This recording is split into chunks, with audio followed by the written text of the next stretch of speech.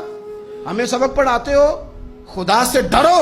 اور پھر اقبال کہتے ہیں مسلمانوں سے مایوس نہ ہونا، حکمرانوں سے زیادہ امیدیں بھی نہ لگانا۔ وہ جو چھوٹے چھوٹے لوگ نکلے تھے نا صحرا سے، بظاہر غریب تھے، بظاہر ان کے پاس مال نہیں تھا، وہ خالد بن ولید جیسے، وہ سعد بن ابی وقاص جیسے، بظاہر ان کے پاس زیادہ اسلحہ نہیں تھا۔ اقبال کہنے لگے مایوس نہ ہونا، یہ نہیں کہنا بن کچھ نہیں سکتا، فرمانے لگے رات میں نے سنا ہے فرشتے آپس میں باتیں کر رہے۔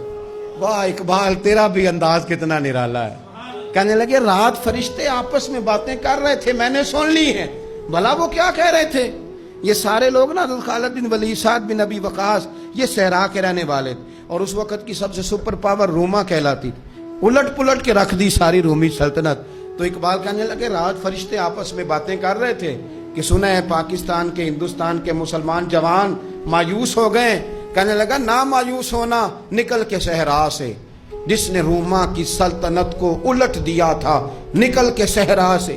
گرمی دیکھو اس شعر کی، ولولہ دیکھو اس مرد کا جو مصور پاکستان ہے، نکل کے صحرا سے جس نے روما کی سلطنت کو الٹ دیا تھا، سنا ہے میں نے یہ قدسیوں سے، وہ شیر پھر ہوشیار ہوگا۔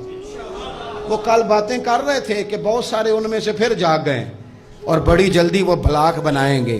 سنا ہے میں نے یہ قدسیوں سے کہ وہ شیر پھر ہوشیار ہوگا، وہ آئے گا میدان میں، نکلے گا، اور انشاءاللہ یہی چراغ جلے گا تو روشنی ہوگی۔ حضرت فضالہ رضی اللہ تعالیٰ عنہ کہتے ہیں کہ میں بڑا دلدادہ تھا عورتوں کا،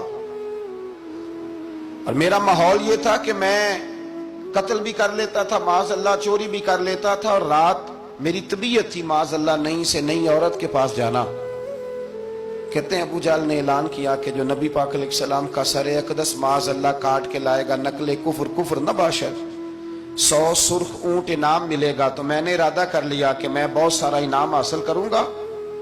قرآن مجید میں نا اللہ فرماتا ہے کہ بہت سارے لوگ ایسے ہیں جنہیں اگر میں رزق میں کشادگی دے دوں، زیادہ پیسے دے دوں، فرمایا باغی ہو جائیں، وہ سرکش ہو جائیں۔